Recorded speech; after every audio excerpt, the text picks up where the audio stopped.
Dunia cultivation yang dipenuhi oleh berbagai macam ras bukanlah tempat yang mudah untuk bertahan hidup, terutama jika Anda secara tidak sengaja terlempar ke dalamnya tanpa persiapan apapun.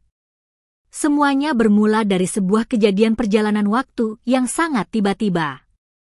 Begitu membuka mata, saya mendapati diri saya telah berpindah ke alam lain dan langsung dihadapkan pada situasi yang sangat kacau. Teman masa kecil saya, yang sering disebut sebagai sosok Quoth, kuda bambu Quoth, sedang terlibat dalam pertarungan hidup dan mati. Namun, ketika kami tiba di lokasi pertempuran, pemandangan yang menyambut kami sungguh mengerikan. Seluruh jalanan telah dipenuhi oleh gerombolan iblis ular yang sangat ganas dan mematikan. Tanpa berpikir panjang, insting pertama saya adalah bergerak maju dan pasang badan untuk melindungi teman masa kecil saya dari ancaman iblis-iblis tersebut. Namun, alih-alih bertindak bijak dan berhati-hati, teman saya justru melakukan hal yang sangat konyol dan memicu bahaya yang lebih besar. Dengan penuh percaya diri, dia mengacungkan jari tengahnya ke arah bos iblis besar itu sambil berteriak dengan nada menantang bahwa dia akan membunuhnya dalam waktu singkat. Saya hanya bisa melotot tak percaya melihat aksi provokasi yang sangat tidak masuk akal itu. Reaksi dari pihak musuh dan orang-orang di sekitar kami sungguh di luar dugaan. Seorang kakak senior di dekat situ bahkan tertawa terbahak-bahak dan mempertanyakan apakah teman saya sudah kehilangan akal sehatnya. Ternyata, di dunia yang serba asing ini, isyarat tangan memiliki makna budaya yang sangat berbeda di antara ras. Gerakan jari tengah yang diacungkan oleh teman saya bukanlah sekadar hinaan biasa, melainkan sebuah gerakan ritual khusus yang digunakan oleh klan ular. Dalam tradisi mereka, isyarat tersebut bermakna bahwa seseorang siap untuk bertarung sampai titik darah penghabisan dan rela menumpahkan batu bara bersama lawan, sebuah tindakan nekat yang menandakan kehancuran total. Mengingat posisi kami saat itu sudah kalah jauh dari segi kekuatan, provokasi tersebut pada dasarnya adalah tiket menuju hancurnya diri sendiri secara tragis. Melihat situasi yang semakin menyudutkan dan mengerikan, saya berusaha keras untuk memperbaiki keadaan dan meredakan ketegangan. Dengan panik, saya segera mengangkat kedua tangan saya ke atas sebagai bentuk permohonan maaf dan mencoba menjelaskan bahwa tidak ada maksud buruk di balik tindakan tersebut. Namun, nasib sial seolah tak pernah berhenti mengejar. Saya sama sekali tidak menyadari bahwa mengangkat kedua tangan di hadapan klan ular adalah bentuk isyarat ritual lainnya. Dalam budaya ras ular dan beruang, mengangkat kedua tangan secara terbuka seperti itu justru diartikan sebagai isyarat mengajak berpacaran atau melakukan perkawinan. Sontak saja, tindakan saya membuat suasana semakin gila dan membingungkan. Para iblis ular di hadapan kami langsung menunjukkan reaksi yang sangat aneh dan tak terduga. Wajah Pri Agung yang memimpin mereka mendadak memerah padam, sementara iblis-iblis ular di belakangnya mulai bersorak-sorai dan menunjukkan ekspresi ketakutan bercampur heran. Saya hanya bisa tertegun dan bertanya-tanya dalam hati, apakah klan ular di dunia ini memang sudah gila atau ada yang salah dengan pemahaman budaya mereka? Mengapa perbedaan tradisi antar ras bisa begitu ekstrim dan menyesatkan? Sejujurnya, penderitaan saya di dunia baru ini sudah dimulai sejak hari pertama saya mendarat. Pada hari kedatangan saya harus menanggung rasa sakit yang luar biasa dahsyat akibat sumsum tulang saya yang hancur dan rusak. Ketika saya terbaring kesakitan, saya hanya ingin mencari tahu siapa dalang di balik penderitaan ini. Saat itulah saya mendengar bisik-bisik dari orang-orang di sekitar saya yang mengatakan bahwa saya pantas menerima penderitaan tersebut. Mereka menuduh saya berniat menjebak sosok wanita bernama Cucu agar melompat ke dalam kolam peleburan sumsum tulang, padahal kenyataannya tidak seperti itu. Namun karena saya sudah menjadi pusat perhatian dan dituduh secara tidak adil, saya memutuskan untuk tidak peduli lagi. Saya memilih posisi yang nyaman dan bertahan dengan sikap tak kenal takut seperti Quoth, babi mati yang tidak takut air panas Quoth. Biarkan saja mereka menilai dan menghakimi sesuka hati mereka. Bahkan karena merasa bosan saat berada di tepi kolam, saya sempat mengulurkan tangan dan memercikan air kolam tersebut. Seseorang berteriak memperingatkan bahwa air kolam itu sangat berbahaya dan bersifat seperti asam sulfat murni. Dalam kepanikan, saya menggerakkan tangan secara sembarangan. Akibat dari kekacauan yang saya buat di kolam tersebut, saya akhirnya dijatuhi hukuman kurungan dan tidak diperbolehkan keluar dari rumah selama 1 bulan penuh. Setelah orang-orang yang menghakimi saya akhirnya membubarkan diri, situasi perlahan menjadi hening. Hanya tersisa seorang pria kecil berambut putih yang tadi sempat membongkar apa yang mereka sebut sebagai konspirasi saya. Dia tetap berdiri diam di tepi kolam sambil menatap lurus ke arah mata saya dengan tatapan yang sangat tajam dan penuh menyelidik.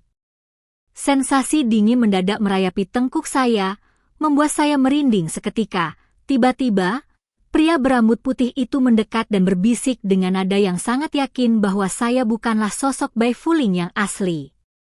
Lebih dari itu, dia menatap saya lebih dalam dan melempar pernyataan yang membuat jantung Tak berdegup kencang. "Kuot, kamu juga seorang penjelajah waktu, kan?" Kuot, bagaikan 2 orang yang saling menemukan keterikatan nasib di tempat yang asing, matanya seketika bersinar terang. Bagaikan kumbang kotoran yang akhirnya saling menemukan satu sama lain, atau kura-kura yang melihat kacang hijau, kami berdua akhirnya menyadari bahwa kami berasal dari dunia yang sama. Setelah melewati segala rintangan dan kesalahpahaman, akhirnya saya menemukan rekan sesama penjelajah waktu di dunia yang asing ini. Setelah pertemuan yang mengejutkan dan penuh tanda tanya dengan pria berambut putih tersebut, tabir rahasia tentang dunia ini akhirnya perlahan-lahan mulai terkuak di hadapan saya. Pria itu menjelaskan dengan sangat rinci bahwa tempat kami berada saat ini adalah sebuah dunia yang sangat kompleks, tempat di mana semua ras dari berbagai penjuru alam hidup berdampingan secara berdampingan. Lebih mengejutkan lagi, dia membeberkan struktur takdir dan peran-peran utama yang menggerakkan seluruh alur kehidupan di dunia ini. Menurut penjelasannya, sosok bernama Ji Zisiu adalah tokoh protagonis pria utama dalam tatanan dunia ini. Ji Zisiu ditakdirkan oleh takdir sebagai seorang anak ajaib yang kelak akan menyatukan seluruh ras yang ada di bawah kekuasaannya. Sementara itu, tokoh protagonis wanita dalam kisah ini adalah Sue Chuchu. Hubungan di antara keduanya dirancang sedemikian rupa untuk melewati masa-masa cinta yang penuh dengan ujian, penderitaan, dan siksaan batin yang mendalam. Sue Chuchu ditakdirkan untuk memiliki hati yang selaras dengan Ji Zisiu, mendampinginya melewati setiap rintangan besar, hingga akhirnya membantu pria itu naik tahta menjadi penguasa tunggal atas semua ras. Mendengar penjelasan mengenai takdir yang begitu megah tersebut, saya tidak bisa menahan rasa heran dan kekecewaan saya sendiri. Saya merasa sangat heran dengan peran yang diberikan kepada saya dalam kuis takdir ini. Mengapa saya harus mengenakan pakaian dan atribut yang begitu aneh, seolah-olah saya berada dalam drama percintaan yang penuh paksaan? Mengapa identitas saya diatur sedemikian rupa hingga terasa begitu mempermalukan bagi seorang pria? Pria berambut putih itu hanya menatap saya dengan dingin dan menegaskan bahwa itu semua bukanlah urusan saya. Dia kemudian menekankan inti dari kenyataan pahit yang harus kami hadapi bersama. Ji Zisiu dan Sue Chuchu adalah karakter utama Long Aotian, pusat dari seluruh alam semesta ini. Sementara itu, keberadaan saya dan pria berambut putih tersebut hanyalah sekadar alat atau pion pelengkap yang diciptakan khusus untuk mendorong hubungan kedua tokoh utama itu agar terus maju ke depan.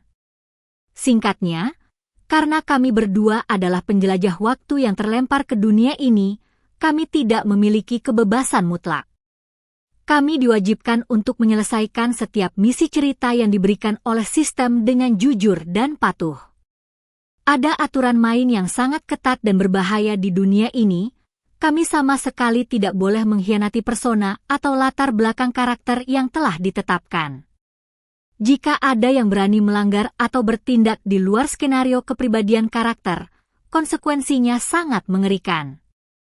pelanggar akan kehilangan banyak darah secara drastis dalam waktu singkat. Begitu seluruh cairan darah atau batas kesehatan habis, penjelajah waktu tersebut akan langsung dieliminasi secara permanen dari dunia ini.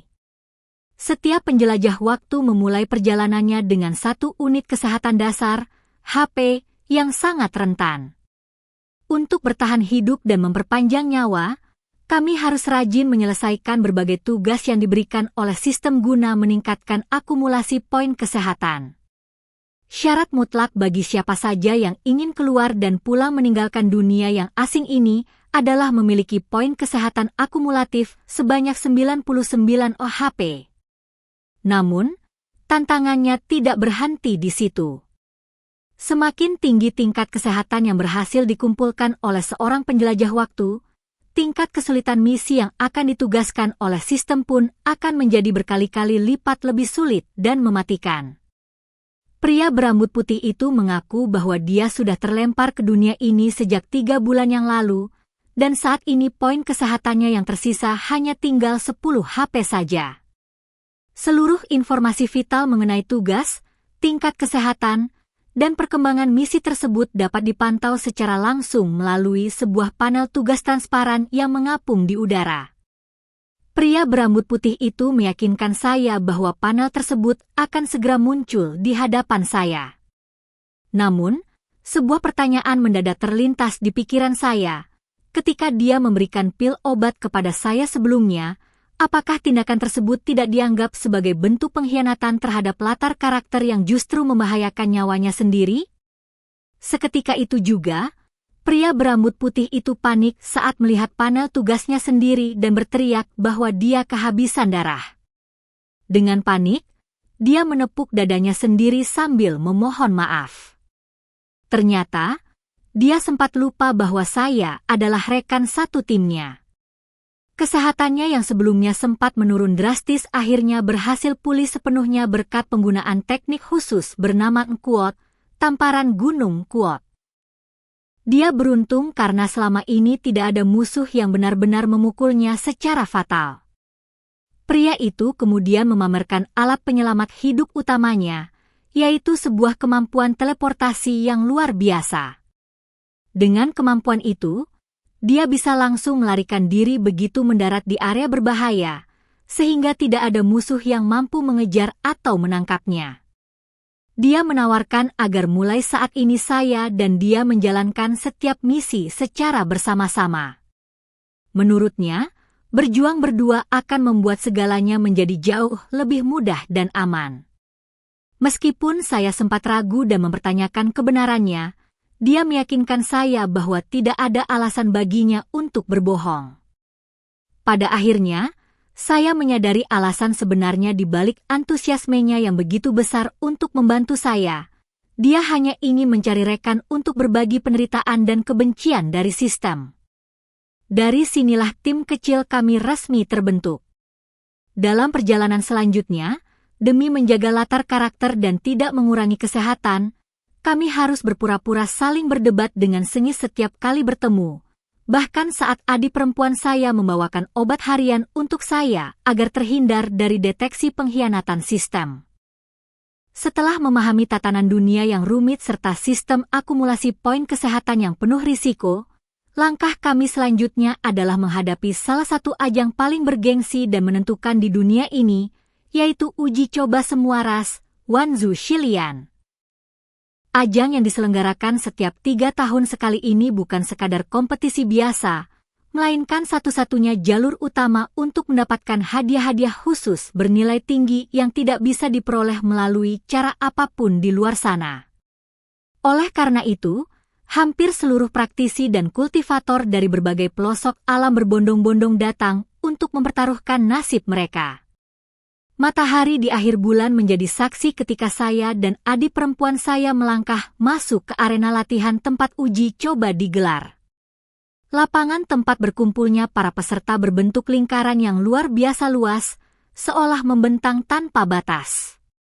Meskipun puluhan ribu kontestan berdiri memadati area tersebut, atmosfer di dalam arena sama sekali tidak terasa sesak. Di tengah lautan manusia itu, Mata saya menangkap sosok Rongki, sosok pemimpin dari klan ular. Saya mencoba menyapanya dengan penuh antusias dan ramah, namun dia hanya mengerutkan kening, berpaling muka dengan dingin, dan berpura-pura tidak mengenali saya sama sekali. Tak lama kemudian, aturan pertama dari ajang uji coba semuara secara resmi diumumkan ke seluruh penjuru arena. Inti dari kompetisi tahap awal ini berfokus pada ilmu pedang, kendo. Setiap peserta diwajibkan memiliki gelar kemampuan setidaknya tingkat 10 atau lebih tinggi agar memenuhi syarat untuk berlaga. Demi menjaga asas keadilan, pihak penyelenggara arena telah menyediakan 10.000 pedang terkenal di sekeliling area. Aturan utamanya sangat sederhana namun menantang. Para peserta hanya diberikan waktu selama 1 jam untuk menaklukkan dan membuat salah satu dari pedang terkenal tersebut mengakui mereka sebagai tuan. Hanya mereka yang berhasil membuat pedang menunduk yang berhak melangkah ke babak uji coba berikutnya.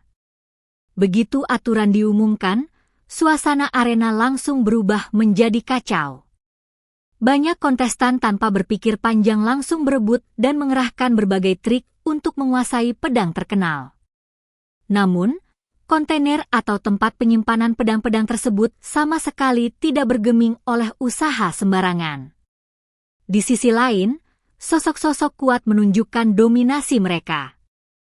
Hanya dengan satu lambaian tangan, sebuah pedang Ming berkualitas tinggi terbang dengan anggun ke dalam genggaman seseorang, dan hanya dalam sekali tarikan keras pada gagangnya, roh pedang yang liar itu langsung tunduk serta menjadi jinak seketika.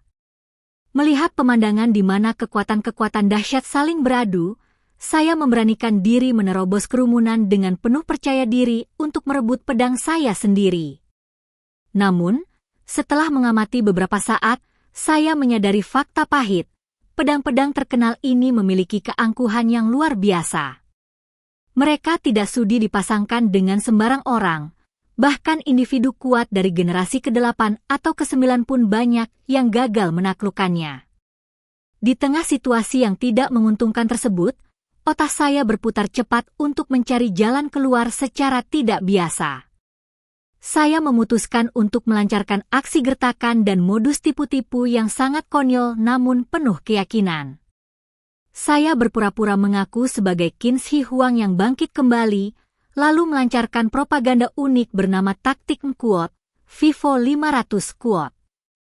Saya berseru kepada pedang di hadapan saya bahwa karir kebangkitan saya baru saja dimulai dan saya membutuhkan pedang yang bagus.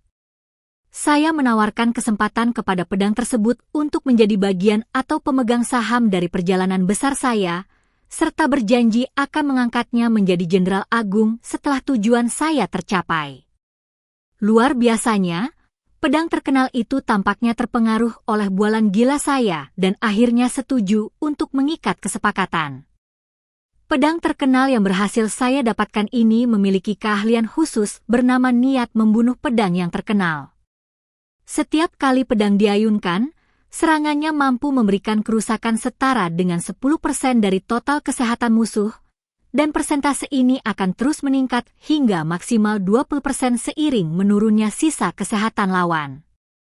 Selain itu, keahlian pamungkas dari pedang ini membutuhkan pengucapan kalimat gertakan saya yang mampu memberikan kerusakan masif hingga 75% dari statistik dasar musuh, meskipun dengan konsekuensi menurunkan ketahanan bangunan tempat tinggal sebesar 1% setiap kali digunakan. Ketika batas waktu 1 jam berakhir, hasil dari babak pertama ini sungguh mengejutkan. Dari puluhan ribu peserta yang memadati arena, hanya sekitar 2.000 orang yang berhasil menyelesaikan tugas menaklukkan pedang, sementara sisa puluhan ribu orang lainnya dinyatakan dieliminasi secara massal. Adik perempuan saya sendiri berhasil lolos setelah dengan cerdik memilih pedang yang paling lemah dan menaklukkannya dengan cara menamparnya secara bertubi-tubi sambil mengipasi diri dan meminum obat penghilang rasa sakit. Setelah daftar peserta yang lolos ditentukan, arena uji coba mengacak pasangan bertarung secara acak. Awan di langit berjejer rapi menampilkan bagan pertandingan. Namun, Hasil pencocokan tersebut terasa sangat janggal dan membingungkan semua orang. Bagaimana mungkin peserta tingkat tinggi harus berhadapan dengan kontestan lemah seperti saya yang hanya berada di kesengsaraan kelima? Semua orang menatap saya dengan tatapan iba, menganggap pertandingan ini sudah selesai sebelum dimulai. Namun, pemandangan mengejutkan terjadi ketika Rongki menatap ke arah saya. Bukannya menunjukkan dominasi, Rongki justru terkejut setengah mati dan langsung melarikan diri dari area pertandingan dengan ekspresi ketakutan. Kerumunan penonton menjadi gempar dan heran. Bagaimana mungkin seorang pemimpin klan ular yang sangat kuat bisa begitu takut kepada kontestan lemah tingkat kelima? Sebelum misteri itu terpecahkan, para peserta langsung diseret masuk ke dalam ruang bawah tanah, Dungeon, masing-masing. Di dalam ruang bawah tanah ini, tugas utama kami adalah membunuh monster untuk mengumpulkan poin pengalaman hingga penuh agar bisa menantang bos besar. Saya memulai perjalanan di Dungeon dengan memburu monster-monster berbulu kecil di sekitar pintu masuk. Dengan jurus-jurus dasar dan kombinasi taktik Gilat Kuot, Vivo 500 Kuot, saya perlahan-lahan mengumpulkan poin pengalaman sedikit demi sedikit. Namun, aksi memburu monster yang saya lakukan secara terus-menerus di satu tempat yang sama membuat para monster berbulu itu akhirnya merasa frustrasi dan kelelahan. Pemimpin monster berbulu itu bahkan sampai melepas wig-nya, mereview bahwa kepalanya sebenarnya botak, dan memohon ganti rugi sambil menangis karena mereka belum libur bekerja selama 2 hari berturut-turut. Karena merasa sangat kewalahan dengan aksi nekat saya, sang pemimpin monster akhirnya menyerahkan sebuah benda pusaka langka berupa kuot, pil penghilang penyesalan kuot, agar saya berhenti mengganggu mereka dan segera berpindah ke area monster lainnya. Item kuot, pil penghilang penyesalan kuot, dari monster berbulu memiliki deskripsi unik. Kuot, jika kamu kembali berusia 18 tahun, apakah kamu akan membuat pilihan yang sama? Kuot, buah ajaib ini diklaim mengembalikan tubuh ke kondisi umur 18 tahun. Jika khasiatnya nyata, bukankah seseorang bisa melompati batas ruang dan kembali ke metaverse? Namun insting kewaspadaan saya mengambil alih. Jika benda semudah ini ada dan dapat membawa seseorang pergi hanya dengan satu gigitan, untuk apa penjelajah waktu bertaruh nyawa menyelesaikan misi bahaya? Saya memilih tidak terburu-buru mengonsumsinya. Kepercayaan diri saya meningkat setelah membuktikan bahwa saya mampu menumbangkan monster 8 roh. Nilai pengalaman dari pertempuran tersebut jauh melampaui monster berbulu biasa. Saya terus memburu monster demi meningkatkan kekuatan, hingga langkah saya terhenti saat mencoba menantang monster tingkat 9. Secara tidak terduga, saya berpapasan kembali dengan Rongki. Pemimpin klan ular itu bergerak sangat cepat dan membantai monster tersebut sebelum saya sempat mengayunkan pedang. Pertemuan tersebut dengan cepat berubah menjadi situasi yang mencekam. Entah mengapa, Rongki tidak lagi melarikan diri. Aura di sekitar tubuhnya terasa sangat aneh, dingin, dan mengancam. Merasakan bahaya, refleks pertama saya adalah berbalik dan berlari sekuat tenaga. Namun dalam hitungan detik, tebasan aura pedang yang dahsyat menghantam tubuh saya dari belakang, melemparkan saya sejauh beberapa meter. Pertarungan di dalam ruang bawah tanah ini membawa rasa sakit yang nyata dan menyiksa. Poin kesehatan saya merosot tajam tanpa adanya notifikasi pemulihan dari sistem. Karena kematian di dalam ruang bawah tanah tidak permanen dan sistem menyediakan kesempatan untuk bangkit kembali, ganti rugi pemulihan dianggap tidak berlaku. Di tengah rasa sakit dan persediaan obat penghilang rasa sakit yang menipis, jiwa pedang mulai mengejek situasi konyol yang saya hadapi. Dia mengingatkan bahwa saya hanya memiliki 3 kali kesempatan respawn. Bahkan jika saya menguras seluruh kesempatan hidup tersebut, kekuatan saya tetap tidak akan mampu menumbangkannya. Alih-alih menyerah, saya justru tersenyum di hadapan tatapan dingin Rongki. Sosok kuat itu yakin bahwa saya tidak mengancam posisinya.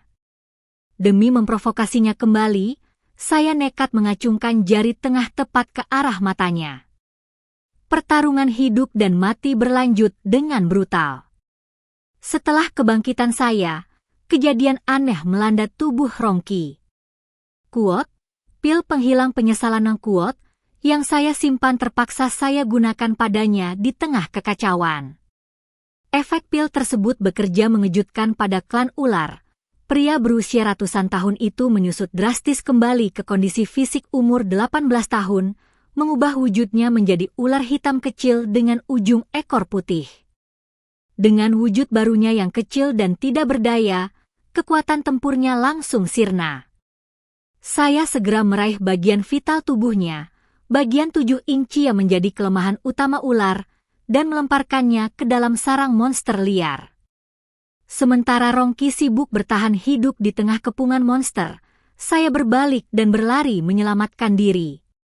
Aksi nekat ini membuat jiwa pedang tertegun dan menyebut taktik saya sebagai strategi Kuot, mengakali bayi Kuot. Namun karena sadar efek pil tidak bertahan selamanya, saya harus bergerak cepat menyelesaikan Dung Eon sebelum Rongki pulih. Untuk bertahan hidup, saya menghabiskan puluhan koin emas demi membeli harta penyelamat nyawa. Selama beberapa hari berturut-turut, saya berjuang tanpa henti hingga seluruh obat penghilang rasa sakit benar-benar habis.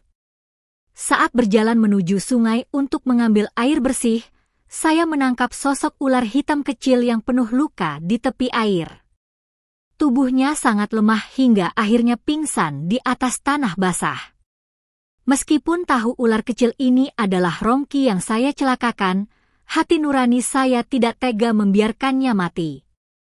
Melihat hewan kecil terkapar menanggung penderitaan akibat ekornya yang patah menimbulkan rasa iba di dalam dada. Saya memercikkan tetesan air sungai yang segar ke tubuh ular kecil itu. Perlahan-lahan, kesadarannya pulih. Begitu membuka matanya dan menyadari bahwa sosok yang menolongnya adalah saya, ular kecil itu terkejut dan panik menghilang ke semak-semak. Namun, dinamika di antara kami berubah sejak saat itu. Ketika suhu Dung Eon mendadak anjlok drastis akibat badai salju lebat, ular hitam kecil itu menyelinap masuk ke tempat perlindungan saya di tengah malam dan meringkuk di dekat api unggun. Saya akhirnya menangkapnya perlahan dan bertanya apa yang dia inginkan. Dengan nada pelan dan jujur, ular kecil itu mengaku bahwa dia sangat kedinginan.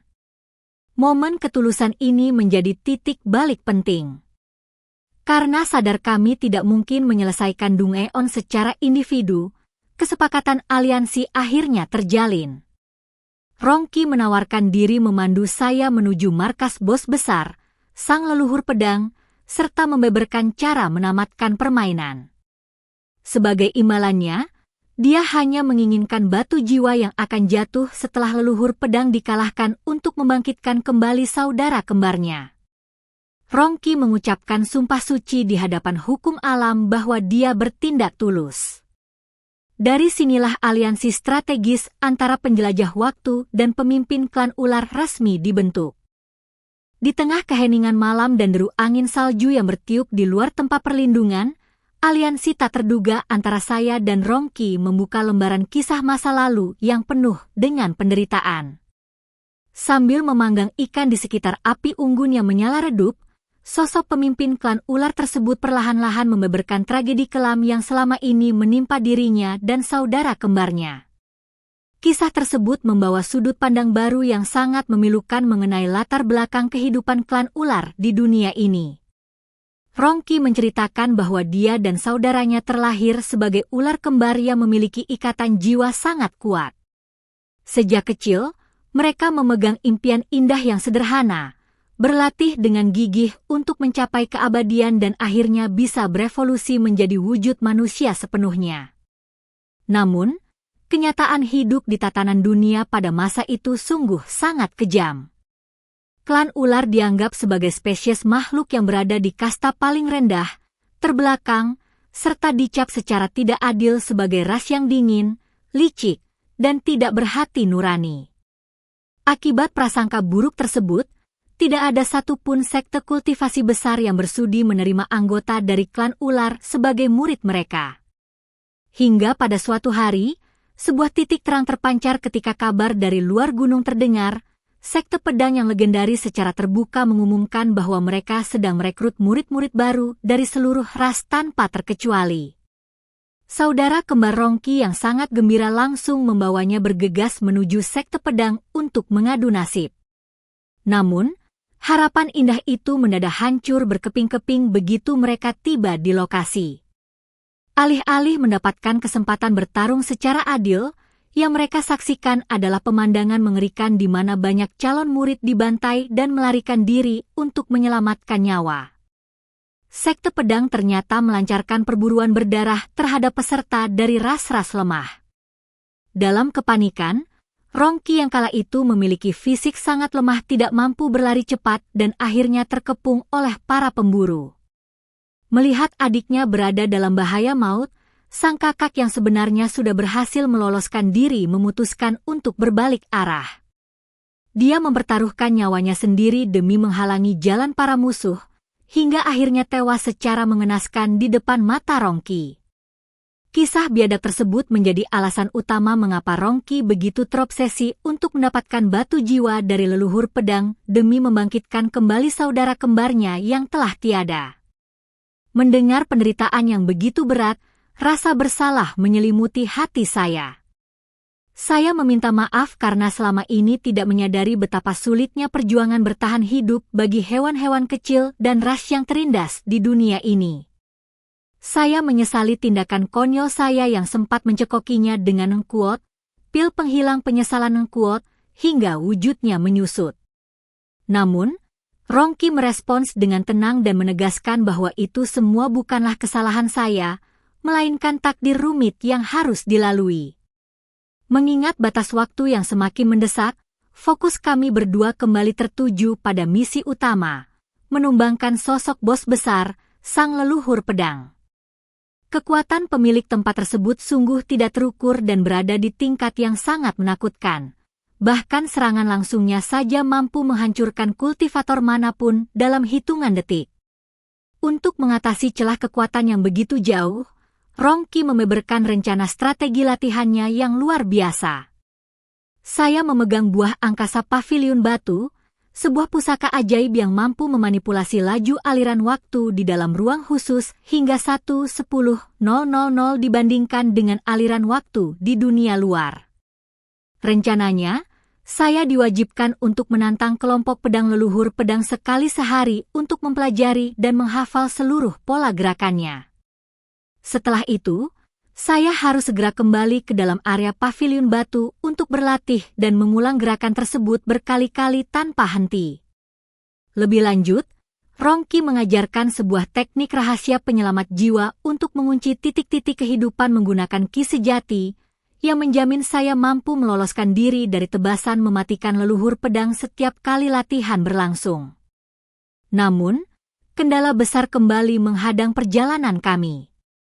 Setelah berlatih secara intensif di dalam ruang pemanipulasi waktu selama 3 tahun penuh, melawan leluhur pedang ratusan kali hingga kekuatan tempur saya melonjak melewati tingkat ke-7 dan ke-8, perkembangan kekuatan saya mendadak berhenti total di puncak tingkat ke-9. Meskipun Rongki telah mewariskan seluruh teknik kultivasi mental klan ular kepada saya, kekuatan tempur saya tidak pernah bisa naik lagi. Rongki menjelaskan fakta pahit bahwa kegagalan penembusan ini disebabkan oleh kerusakan medula oblongata bawaan yang pernah saya alami di masa lalu. Begitu bagian vital tersebut pernah rusak, struktur dasar tubuh tidak lagi menjadi prekursor yang sempurna untuk menampung energi tingkat tinggi. Sekeras apapun saya berlatih, secara teori saya tidak akan pernah bisa menembus batas menuju peringkat penguasa puncak. Di tengah keputusasaan karena merasa mustahil untuk menamatkan permainan secara individu, sebuah ide gila dan di luar nalar melintas di pikiran saya. Jika kekuatan satu orang tingkat 9 tidak cukup untuk menandingi kecepatan dan ketajaman leluhur pedang, bagaimana jika ada 10 orang dengan tingkat kekuatan yang sama bertarung secara bersamaan? Saya mengusulkan strategi memanfaatkan kemampuan reproduksi unik dari klan ular serta buah cloning untuk menciptakan keturunan atau salinan diri saya dalam jumlah banyak di dalam ruang pemanipulasi waktu. Rencana ekstrim tersebut sempat membuat Rongki tertegun dan terdiam cukup lama dalam keheningan. Namun, karena sadar bahwa tidak ada cara lain untuk menembus benteng leluhur pedang dan meloloskan diri dari ancaman sistem, Rongki akhirnya menyetujui ide gila tersebut. Dia mengambil setetes darah saya dan melangkah masuk ke dalam ruang khusus sendirian untuk melahirkan serta membesarkan anak-anak cloning tersebut. Hanya dalam kurun waktu beberapa bulan di dalam ruang pemanipulasi waktu, anak-anak hasil cloning yang memiliki wajah dan potensi kekuatan persis seperti saya lahir dan tumbuh dewasa dengan sangat cepat. Ketika saya melangkah masuk ke dalam ruangan tersebut, pemandangan puluhan anak yang memiliki paras identik dengan saya berdiri berjejer menatap saya sungguh menjadi momen yang sangat menggelikan sekaligus menyeramkan dalam perjalanan ini. Kini, pasukan cloning diri telah siap untuk melancarkan serangan pemungkas terhadap sang leluhur pedang. Strategi nekat membawakan 10 anak cloning ke dalam pertarungan akhirnya membuahkan hasil yang sangat luar biasa. Ketika kami melangkah ke dalam arena tempat leluhur pedang berada, wanita berambut putih yang biasanya selalu memasang wajah datar tanpa ekspresi mendadak menatap saya dengan tatapan yang sangat bermakna. Dia bergumam pelan bahwa paras saya sangat mirip dengan seseorang yang pernah berada di tempat ini sebelumnya. Pertanyaan tersebut langsung membangkitkan rasa penasaran saya mengenai keberadaan penjelajah waktu lain yang pernah menginjakan kaki di dunia ini. Ketika saya bertanya di mana penjelajah waktu itu berada sekarang, leluhur pedang hanya menjawab dengan nada dingin bahwa penjelajah waktu tersebut kurang beruntung karena gagal sedikit saja di detik-detik terakhir. Meskipun kalimat leluhur pedang terasa penuh teka-teki mengenai jalan menuju Roma dan Tieling, tidak ada waktu lagi untuk berdebat filosofis. Leluhur pedang langsung mengayunkan pedangnya dengan kecepatan yang sangat mengerikan ke arah saya. Saya segera mundur beberapa langkah untuk mengambil jarak aman. Seketika itu juga, 10 anak cloning saya dengan sigap bergerak membentuk formasi tempur yang rapi dan mengepung leluhur pedang dari segala penjuru. Seperti yang sudah saya perkirakan dalam perhitungan strategi, kombinasi serangan dari 11 orang yang memiliki tingkat kekuatan puncak tingkat 9 membuat leluhur pedang kewalahan.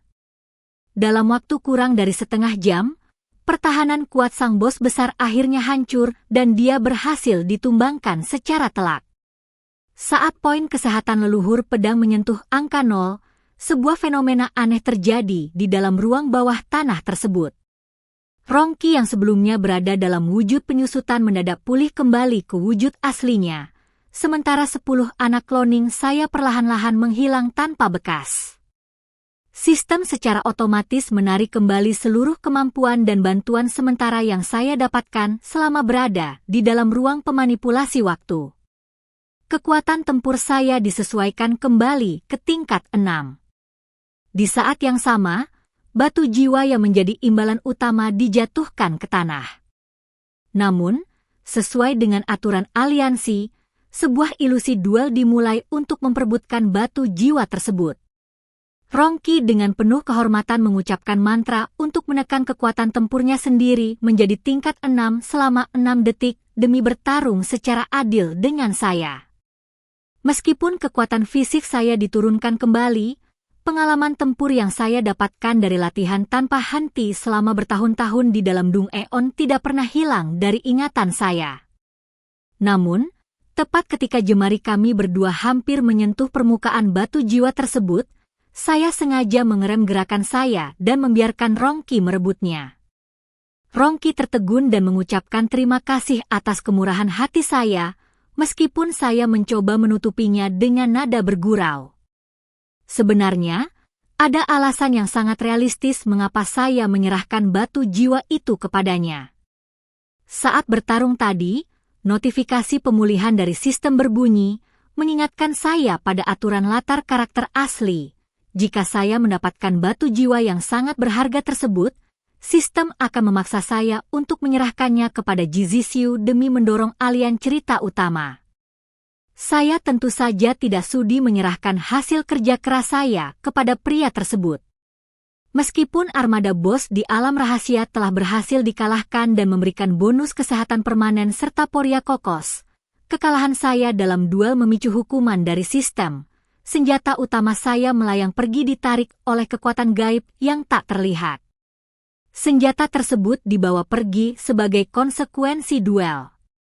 Di momen perpisahan yang mengharukan dengan Rongqi, saya menyampaikan permohonan maaf karena tidak bisa membawanya keluar dari Dung Eon, namun dia merespons dengan tulus bahwa dia lebih senang melihat saya hidup bebas tanpa terikat oleh masalah klan ular. Setelah berhasil keluar dari ruang bawah tanah, pasangan eksentrik saya, yaitu adik perempuan saya, juga berhasil menyelesaikan babak Dung Eon-nya sendiri. Kami berdua segera kembali ke gerbang timur untuk mencocokkan seluruh catatan keuangan dan informasi rahasia yang berhasil kami kumpulkan. Dari potongan-potongan informasi yang didapatkan dari berbagai sumber, sebuah tabir kebenaran yang mengerikan mengenai tatanan dunia ini akhirnya terungkap secara jelas di hadapan kami. Ternyata, sebelum kedatangan kami, sudah ada beberapa penjelajah waktu lain yang terlempar ke dunia ini. Mereka yang memasuki ruang bawah tanah berhasil menemukan berbagai jalur alternatif untuk melarikan diri dari cengkeraman dunia ini. Namun, karena berbagai alasan tragedi dan nasib buruk, mereka semua mengalami kegagalan tragis. Kami akhirnya menyadari bahwa jalan utama untuk benar-benar keluar dan meninggalkan dunia ini bukanlah dengan menuruti skenario sistem secara buta, melainkan dengan cara mencuri kesempatan atau takdir keagungan yang awalnya dirancang khusus untuk tokoh protagonis pria, Jizisiu, dan wanita, Sue Chuchu, yaitu dengan mengambil alih tahta dan menjadi penguasa semua ras. Mengetahui fakta bahwa kami harus merebut takdir dari Sang Long Aotian sempat membuat saya dan adik perempuan saya tertawa miris. Kami merasa bahwa membayangkan diri kami menjadi penguasa seluruh ras adalah sesuatu yang sangat konyol, mengingat di dunia nyata kami bahkan tidak pernah menjadi ketua kelas sejak kecil. Namun, ketika kami melihat isi skenario alur cerita berikutnya yang dirancang oleh sistem, di mana alur ceritanya dipenuhi dengan konflik romansa menjijikkan yang melibatkan manipulasi, hilangnya kesucian, kemunculan Sue Chuchu secara sengaja, hingga adegan ciuman paksa yang sangat tidak masuk akal, rasa mual dan jijik langsung menguasai pikiran kami. Melihat alur cerita yang begitu buruk dan tidak bermutu tersebut, keyakinan kami seketika berbalik 180 derajat. Kami memutuskan bahwa menjadi penguasa semua ras jauh lebih terhormat daripada harus menuruti skenario kotor milik sistem. Kami menyadari bahwa para penjelajah waktu sebelumnya kemungkinan besar gagal karena mengalami perselisihan internal di antara sesama mereka. Kami bersumpah untuk bersatu teguh dan saling mengunci setia agar tidak saling mengkhianati. Dengan tekad yang bulat, kami sepakat untuk secara resmi memutus kepatuhan terhadap skenario asli dan mulai menyusun strategi besar untuk menumbangkan takdir Jizisiu dan Sue Chuchu. Setelah mengambil keputusan bulat untuk menolak skenario kotor milik sistem dan berjuang menjadi penguasa semua ras, kami dihadapkan pada panggung pertarungan yang sebenarnya, ruang bawah tanah terakhir. Sebelum melangkah masuk ke dalam Dung Eon hidup dan mati ini, pemberitahuan sistem membeberkan batasan dan tujuan dari babak pamungkas. Jumlah anggota tim dibatasi ketat hanya 2 orang, sementara tujuan utamanya sangat brutal. Temukan seluruh lawan di dalam labirin, bunuh semua musuh tanpa tersisa, dan selamatkan diri. Sistem sengaja merancang aturan keras ini untuk menciptakan panggung drama tragis agar sang tokoh utama pria dapat bersatu dengan pihak istana. Tanpa aturan mengekang lainnya, saya dan adik perempuan saya berkomitmen mengerahkan seluruh kemampuan demi merebut kebebasan sejati. Namun, kenyataan di dalam Dung Eon terasa jauh lebih mencekam. Begitu kaki melangkah masuk ke dalam labirin yang gelap, kami langsung menjadi sasaran perburuan oleh kekuatan asing yang bersembunyi di balik bayangan. Kami bergerak sangat berhati-hati melintasi lorong batu yang dingin. Di tengah perjalanan, mata saya menangkap pemandangan yang mengerikan. Di balik dinding batu yang runtuh, sesosok mayat tergeletak kaku dengan posisi yang tidak wajar. Mayat tersebut menatap lurus ke arah dinding dengan ekspresi ketakutan dan keputusasaan yang amat sangat. Begitu mendekat untuk memeriksa, jantung saya seketika berdegup kencang. Tidak ada penyamaran pada mayat tersebut, sosok yang tewas mengenaskan itu tidak lain adalah Jizi Xiu, sang tokoh utama pria yang selama ini dijagokan oleh sistem. Sebelum rasa terkejut surut, sosok wanita berbalut pakaian putih melangkah keluar dengan anggun namun memancarkan aura membunuh yang sangat dahsyat. Sosok itu adalah Sue Chuchu. Namun, tatapan matanya tidak lagi memancarkan kelembutan seperti dalam skenario awal. Wajahnya tampak dingin, kejam, dan dipenuhi kegilaan. Dengan nada bergetar, dia berbisik bahwa Jizi Xiu telah mati di tangannya, dan kini dia akan memikul seluruh kekuatan pria itu hingga ke ujung pertempuran. Melihat perubahan drastis tersebut, kami tersentak kaget. Tingkat kekuatan yang dipancarkan Sue Chuchu saat ini sudah jauh melampaui tingkat 9. Pada detik itulah kebenaran terungkap, Sue Chuchu di hadapan kami bukanlah sosok asli dari skenario sistem, melainkan seorang penjelajah waktu lain yang terjebak dalam siklus pengulangan alur cerita. Penjelajah waktu dalam tubuh Sue Chuchu tersebut telah berpura-pura menjadi sosok yang lemah dan polos. Dengan penampilan menipu itu, dia berhasil membodohi Jizi Xiu, mengecoh sistem, dan mengirim dirinya sendiri ke pertempuran terakhir.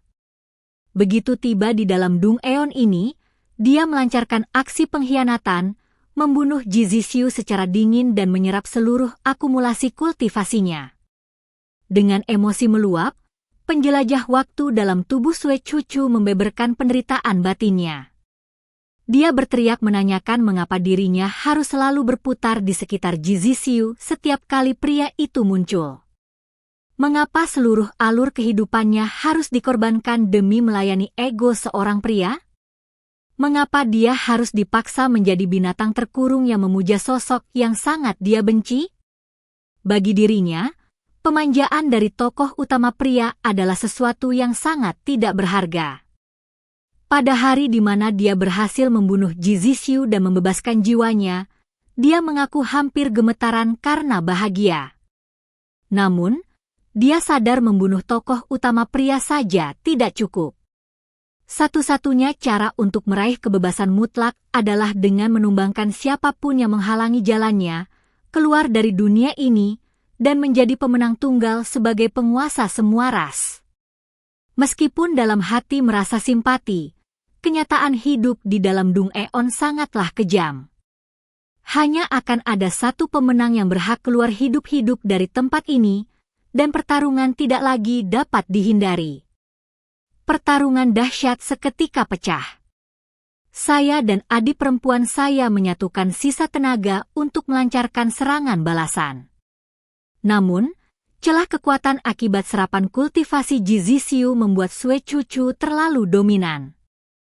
Kami kalah telak dan terdesak ke dinding. Di detik-detik kritis, kami mengerahkan sisa ki terakhir untuk mendorongnya hingga terlempar, lalu berlari liar memasuki bagian labirin yang paling dalam. Di tengah situasi di ujung tanduk, adik perempuan saya meminta saya menerima seluruh intisari kekuatan dan hatinya.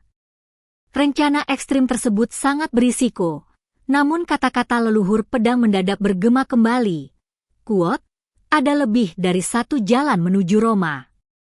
Namun, mencapai garis finish membutuhkan sedikit keberuntungan. Kuot, di depan jalan buntu yang menghimpit, kami mempertaruhkan segalanya pada keberuntungan.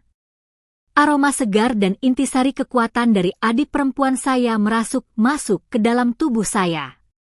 Tepat pada momen kritis tersebut, hembusan napas ki sejati keluar dari dantian saya, bergerak presisi mengikat erat sumsum segar yang masuk.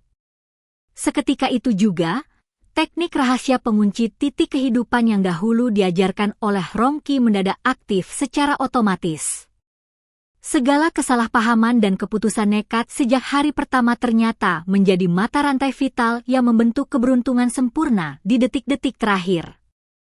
Intisari kekuatan adik perempuan saya berhasil menyatu sempurna tanpa penolakan, memicu ledakan energi kultivasi dan menembus batas tertinggi. Dengan kekuatan puncak yang baru bangkit, saya menghadapi Sue Chuchu dalam duel pemungkas dan berhasil menumbangkannya. Suara pemberitahuan sistem bergema megah. Quote, "Selamat, pembawa acara, atas pencapaian langka ini, penguasa semua ras. Tuan rumah diberikan hak untuk bebas meninggalkan dunia ini dan diperbolehkan membawa pulang satu barang pilihan." Quote, "Tanpa ragu, selain membawa pedang kesayangan, saya memutuskan membawa pulang seluruh kan emas yang telah kami kumpulkan selama berjuang di dalam Dungeon." Ketika membuka mata kembali, saya telah berhasil terbangun dan kembali ke dunia nyata di dalam kamar sendiri. Sebuah pesan suara masuk dari adik perempuan saya, Xia Zihan. With suara meluap-luap, Xia Zihan berteriak gembira menceritakan batangan emas murni seberat 1000 gram berdiri kokoh di atas mejanya. Harga emas yang melonjak tinggi membuat kami kaya raya seketika. Xia Zihan kemudian bertanya mengenai nasib Sue Chuchu. Saya menjelaskan bahwa jiwanya telah resmi berubah menjadi roh pedang yang terikat pada pedang saya. Sue Chuchu menyampaikan lewat getaran pedang bahwa dia tidak menyesali keputusan ini, melainkan merasakan kedamaian dan kebebasan sejati yang selama ini dia impikan. Beberapa hari kemudian, saat bersantai di kafe, sebuah fenomena aneh terjadi kembali. Pintu ruang khusus bergetar, dan tubuh kami berdua ditarik kembali menuju dunia berbagai ras. Ternyata, manfaat tersembunyi berupa kualifikasi Kuot, sering berkunjung ke rumah Kuot, dari sistem menarik kami kembali karena gelar penguasa semua ras menjadikan dunia tersebut sebagai rumah kami. Dunia berbagai macam ras kini berada dalam kondisi damai dan tertata rapi di bawah naungan kekuasaan kami. Saat melangkah di atas jalanan ibu kota yang megah, sesosok pria dengan jubah hitam berdiri menanti. Sosok itu adalah Rongki. Dengan nada suara hangat, dia menyapa pelan, "Kuot, kamu sudah kembali." "Kuot?" Saya tersenyum bahagia dan menjawabnya dengan mantap. "Kuot, ya, saya kembali." "Kuot,